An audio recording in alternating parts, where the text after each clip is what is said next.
Monsieur le Premier ministre, la progression très forte du chômage s'accompagne d'une progression encore plus forte du chômage des jeunes, après une augmentation de 23% en 2008. Nous savons que le plan de relance ne produira ses effets que lentement et que dans les prochains mois, nous risquons de connaître de nouvelles aggravations du chômage et des aggravations plus que proportionnelles du chômage des jeunes. Face à de telles situations, la réponse est de mettre en place des dispositifs appropriés. Après les emplois jeunes, il y a eu en 2002 le contrat jeune en entreprise qui a concerné 240 000 jeunes, mais qui a été supprimé au 1er janvier 2008. Alors je voudrais vous demander, Monsieur le Premier ministre, au-delà des mesures qui paraissent en discussion pour renforcer l'efficacité du Pôle emploi, n'est-il pas désormais indispensable de mettre en place un dispositif d'une ampleur vraiment significative pour apporter aux jeunes de l'activité et aussi de la formation, car cette question du chômage des jeunes devient de nouveau la première préoccupation des Français.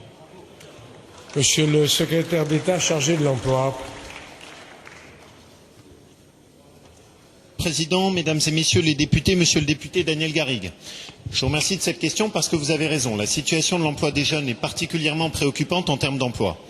Oui, nous avons une dégradation avec la crise de la situation de l'emploi, tout le monde le sait, mais surtout les principales victimes en sont les jeunes qui ont connu au cours de l'année qui s'est écoulée une augmentation du taux de chômage des moins de 25 ans de 23%. Sur ce sujet, nous travaillons en équipe de façon très étroite avec Martin Hirsch, mais également avec Xavier Darcos et Valérie Pécresse, parce que tous les leviers, y compris ceux de l'orientation, doivent être utilisés. Il y a à ce stade 3 pistes de travail sur lesquelles nous essayons d'avancer. La première, vous y avez fait allusion, comment développer tous les systèmes de formation par alternance qui permettent d'assurer aux jeunes une bien meilleure insertion professionnelle. Nous pensons notamment à l'apprentissage, mais aussi aux contrats de professionnalisation sur lesquels il faut accompagner et développer les places en entreprise parce que l'insertion et l'accès à l'emploi sont ensuite bien meilleurs. Le deuxième levier, c'est comment faire en sorte que les jeunes qui enchaînent souvent sur leur parcours des contrats très courts puissent être mieux accompagnés et mieux pris en charge par l'assurance chômage.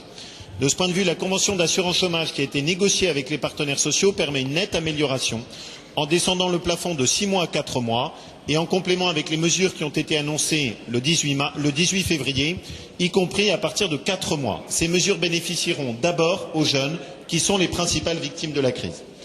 Et puis le troisième, c'est comment favoriser les outils qui peuvent vraiment accompagner les jeunes face au dédale auquel ils se heurtent. Pôle emploi, vous y avez fait référence, les missions locales, mais aussi les outils de contrat autonomie sur lesquels Fadela Amara se débat avec énormément d'énergie, ou enfin les écoles de l'égalité et les écoles de la deuxième chance. Sur tous ces leviers, aucun de ces outils ne doit être négligé. Avec Martin Hirsch, conjointement, une grande concertation a été menée avec tous les acteurs qui sont sur ces questions et qui devrait nous permettre d'ici à juin d'annoncer un certain nombre de mesures, des dispositifs immédiats et d'autres mesures plus fondamentales. Nous les piloterons en concertation avec les parlementaires. Merci.